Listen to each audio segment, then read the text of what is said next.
to celebrate our shared commitment to the values of the education and support of the Jewish people, as well as the State of Israel, as we have done at the Campus Champion Galas these past 12 years. Sadly, as we all know, just 3 weeks ago, on October 7th, humanity experienced a shock when the terrorist organization Hamas infiltrated Israel and it slaughtered men, women, and babies, taking hundreds as hostages and injuring and displacing thousands. I happened to land at Ben Gurion Airport just as things were unfolding. And as a proud Zionist who has visited Israel many times before, I never thought that I personally would hear the sirens and also hear the explosions of the Iron Dome as it intercepted rockets. Being on the ground for the first week of the war only resolved my strength to stand with the Jewish people wherever they may be.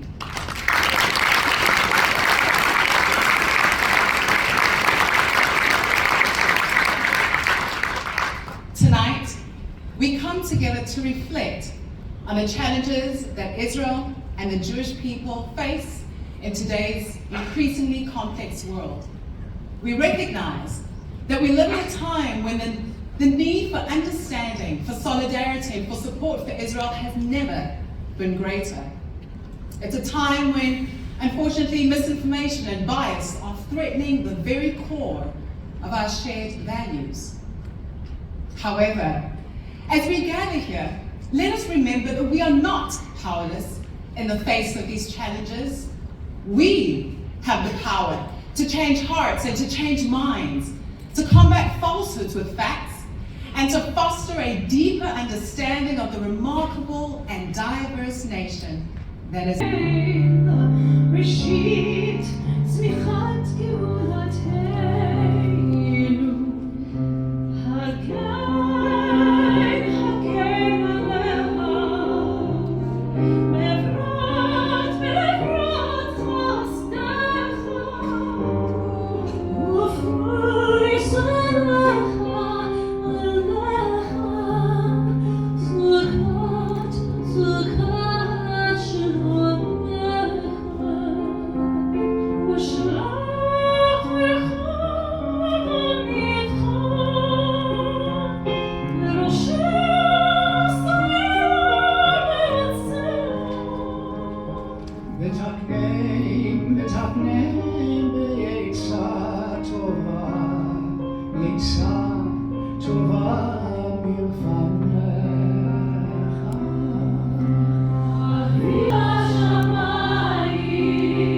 is the Star-Spangled Banner.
stand up, please. Stand with us, Midwest Board.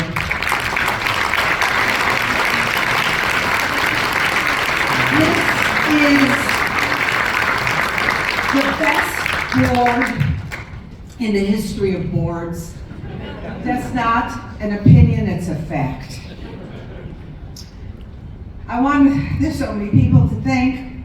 First, I want to thank my husband, Ron. I don't know if he recognizes me because he hasn't seen me in several weeks. But Ron, thank you for your understanding.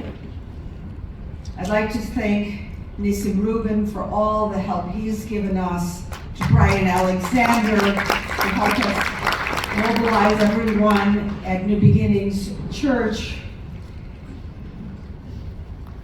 to stand with us for being the wind beneath my wings. And there's a special person. Tonight was supposed to, we were supposed to have 3 honorees tonight.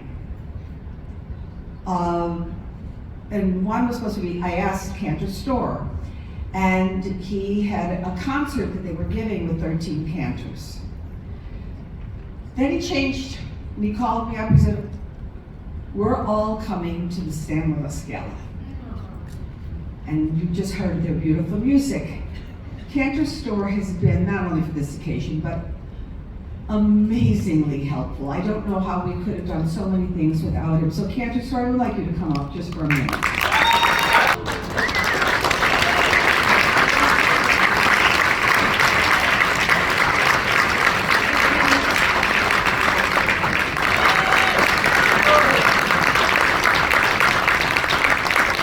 Did my mother share a story which had haunted her for her entire life. It was shortly before she was sent to concentration camp. She was 14 years old, working for the Nazis as a slave laborer in her city. She was hungry, but she found a little escape visiting her cousin, who had 2 little boys, 2 and 5, little gingies, redheads.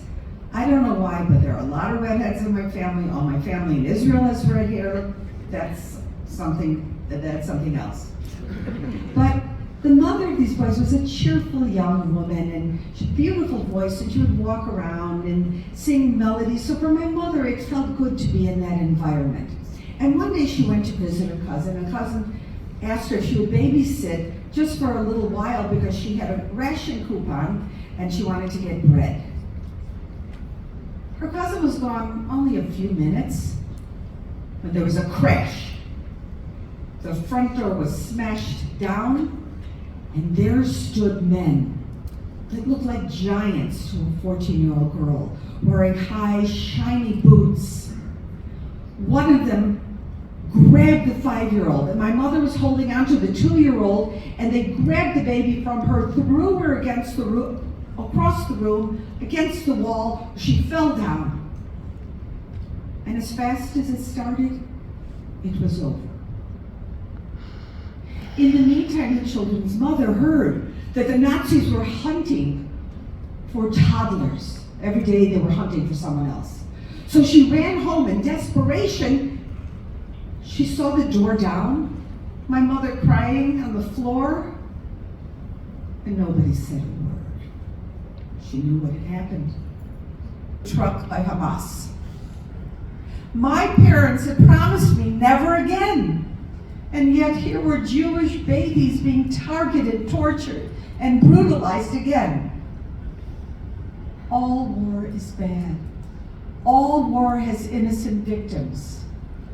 But the savagery and intentionality of attacking, burning, and decapitating babies, that's a special level of evil, as is the viciousness of those who are chanting to support the monsters.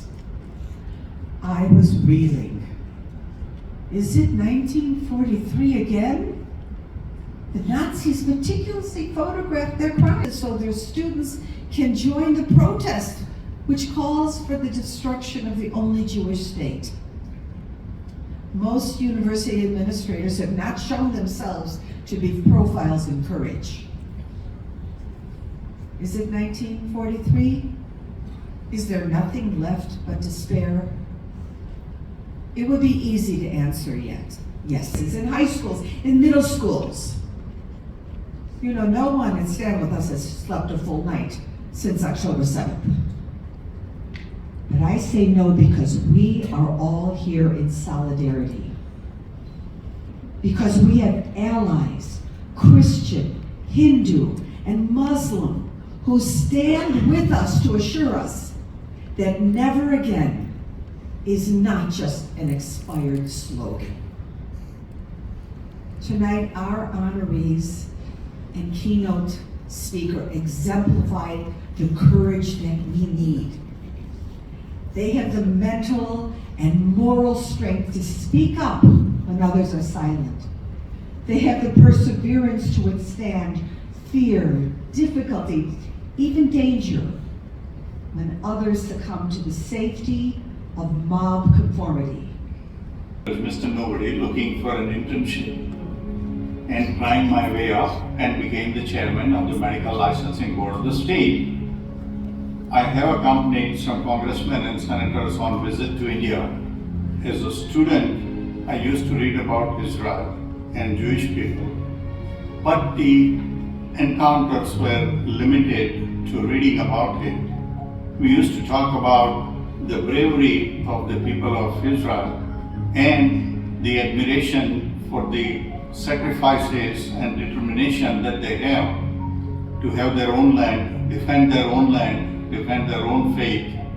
We used to say that India lives in bad neighborhood with Pakistan and China. Same way we felt that Israel was surrounded by hostile neighbors who always wanted to destroy them. So there was also natural bonding and sympathy for the struggle. We must do what we can to try to support these people. I have made about 6 trips to Israel. Some of my Jewish friends here were telling me that, hey, Brother Bhai, why don't you help organize a Madison Square Garden type reception for Prime Minister Modi when he visits Israel? And I said, I'll be happy to volunteer. And we helped them, guide them, and both Prime Minister Netanyahu and Prime Minister Modi addressed the gathering. We led 50 to 60 people in support of Israel in front of the Israeli consulate in Chicago. And when there were dirty resolutions coming against the Hindu community and India, we had requested your help. This collaborative relationship between Hindu communities, Jewish communities, and Stand With Us has been mutually beneficial to our communities. Stand With Us has been standing up for the rights of Jewish people, and obviously there is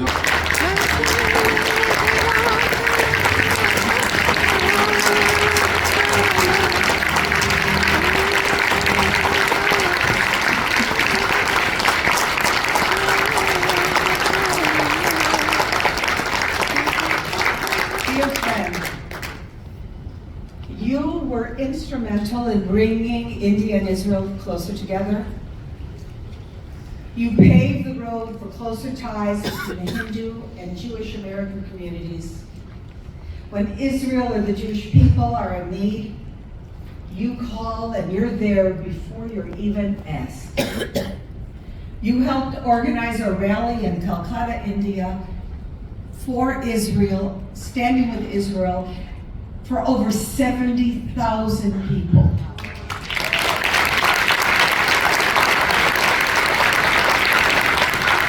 And you are a leader. When you speak, people listen. People follow. I am indebted to you for my cherished friendships with the Hindu American community across the country and in India. And here is a small token of our gratitude and respect. It reads, Dr. Barak H. Barai, a leader whose vision and courage inspires unity and friendship between the Hindu and Jewish people, October 29, 2023.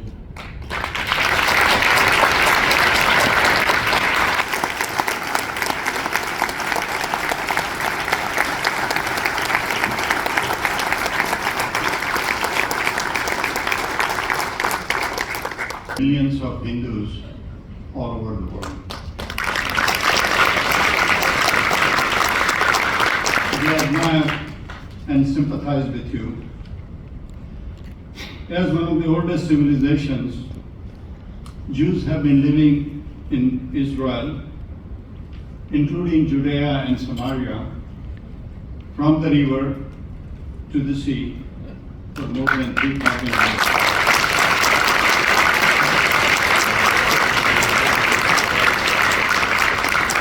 Then only one tiny Jewish homeland of 8,550 square miles, Israel.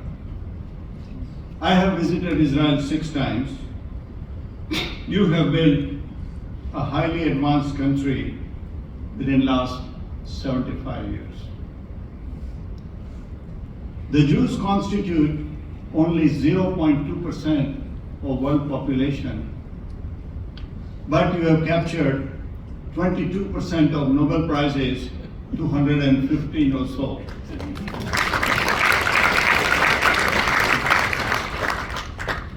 Jews came to India almost 2,000 years ago after the destruction of Second Temple as both people.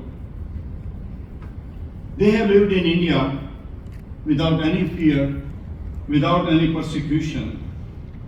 In fact, the Hindu Maharaja of Cochin gave them the land to build the synagogue right next to his palace and assured them that my guards will protect your synagogue.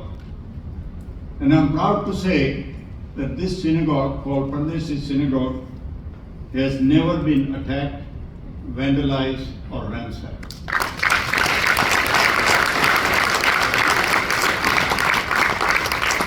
In World War II, over 1,000 orphans from Poland who were externed in Siberia, half of them Jewish, they were being expelled by the Russians. They were put on the ship and nobody wanted to accept them. The ship moved around, went to many ports in Europe and Asia, and nobody would allow this ship to dock. The Maharaja of Jamnagar, my state of Gujarat, accepted them. He called these orphans, stood in front of them and said, "Children, I know you have lost your parents, but I am your father.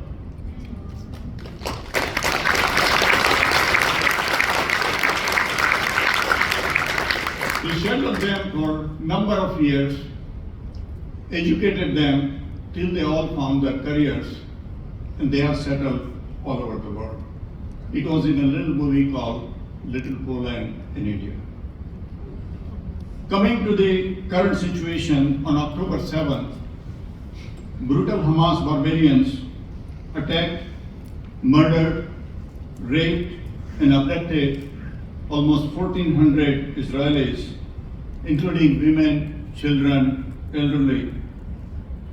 Hindus all over the world, along with most of the civilized world, have condemned these brutal barbarian atrocities, affirming their solidarity with the Jewish people and supporting the right of Israel to defend itself and demolish the demon of Hamas.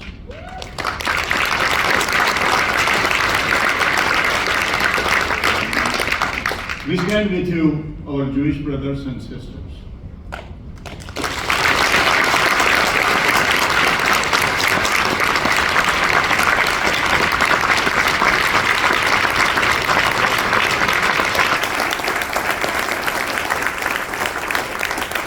Yes, we do see demonstrations in some blaming Israel. But these are fabricated narratives, playing the victim card after committing barbaric atrocities. We hope that after Hamas is demolished and hostages are relieved unharmed, more Middle East nations will join Abraham Accord to peace and prosperity.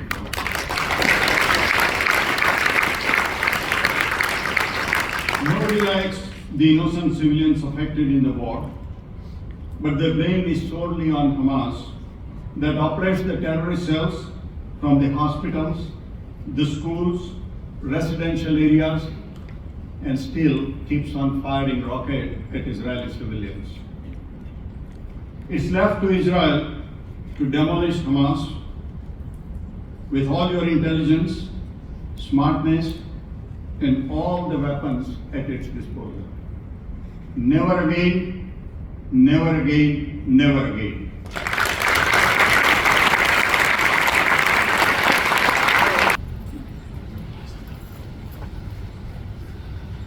Tell stories about Moses all the time. I was tired of just a traditional church and doing things as usual. I wanted to do something different. I wanted to do something cutting edge. So we started New Beginnings Church, and it's been a blessing to our neighborhood. And out of New Beginnings Church, we said, okay, we need to have a missions arm of our church.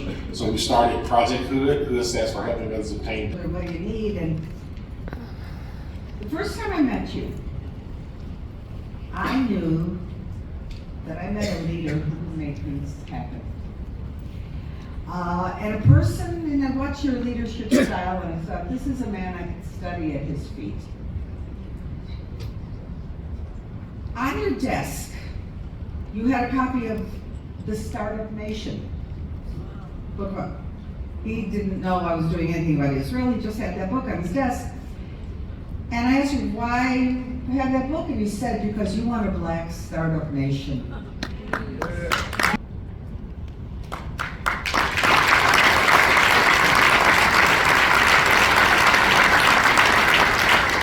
Pastor Corey Brooks, a courageous leader who inspires us to stand together in the belief that what unites us is far greater than what divides us. October 29, 2023.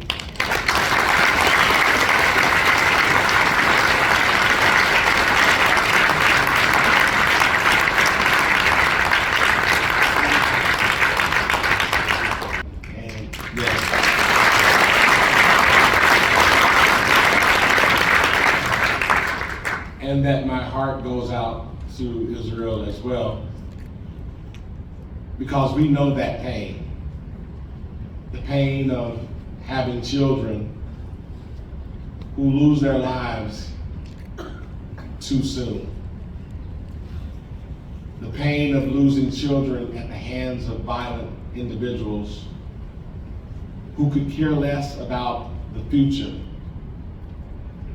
We know that pain so well. Over the last 30 years in Chicago, I've done over 200 funerals of young people under the age of 18 who have been shot and killed. We know that pain so well. One of those individuals was a young man by the name of Carlton Archer, who was 16 years old, who was shot and killed. His parents were members of our congregation, and they did not want to have the funeral at our church because they were afraid of what would happen. Somehow I convinced his mother and father to go ahead and have the funeral at our church. And just as they said, as the children from 4 blocks away were walking into our neighborhood, one set of kids from another gang walking into another gang territory where our church was, gunfire broke out. And my heart sank because I realized the pain and the trauma that this mother had already experienced was even going to be magnified. I never will forget, we were able to get things calm, and we debated on whether we should have the funeral or not, but we decided to go ahead and have it anyway. Police were everywhere, all around the building. And at the end of that funeral, something happened to me that had never happened before. I felt this prompting, this urging, to tell the young men there that have brought guns illegally into the church that they need to turn those guns in. And if anyone would turn those guns in, that they would not experience any criminal charges. And I said a prayer, and with faith and boldness, I believed that people were going to just run down and throw all guns at the altar at the front of the church. But it didn't happen. It was silent. It was quiet. No one said a word at the end of the prayer. Then all of a sudden, a young man with locks and a t-shirt and baggy jeans. Pulls up his shirt, and in the band of his pants, he pulls out a 9mm Glock.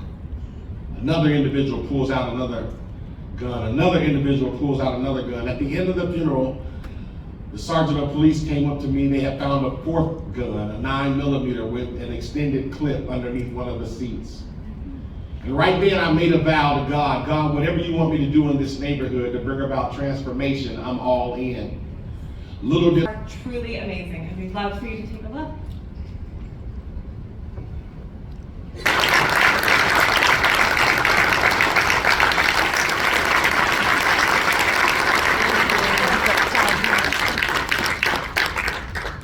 Have here the award for Sophie Schaffman. It reads Outstanding Emerson Fellow. And it's given to you for what you have done, what you are doing, and will continue to do. Stand for Israel and against anti-Semitism.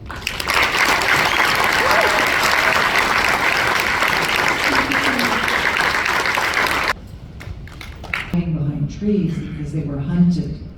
They were hunted as Jews. And so all of these stories right now that we're hearing that are coming out are a little bit too triggering for survivors. I know many survivors who are saying now that they don't want to leave their homes.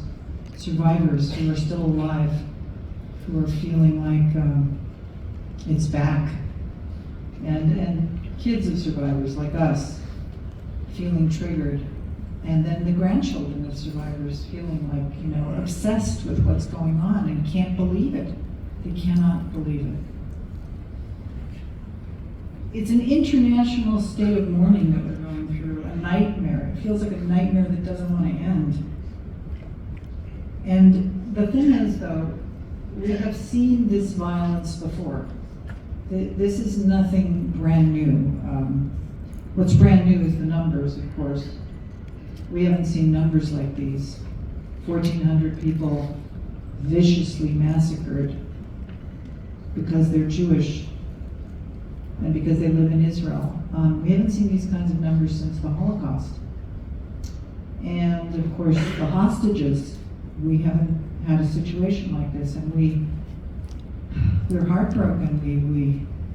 It's hard to cope. I know that everybody has their way of coping. These are times when it's very, very important for us to be together. So tonight, you coming here is of great comfort to all of us, to Jewish and those people who are not Jewish that are here tonight, that care so much. Take a look. This was what they were experiencing before the last few weeks. And over the last 3 weeks, we've seen the horrific images of Hamas terrorists and their victims. This is the greatest challenge to Israel since 1973. If you are under age 50, it's the greatest challenge you've ever seen in your lifetime. And on television and through our stories tonight,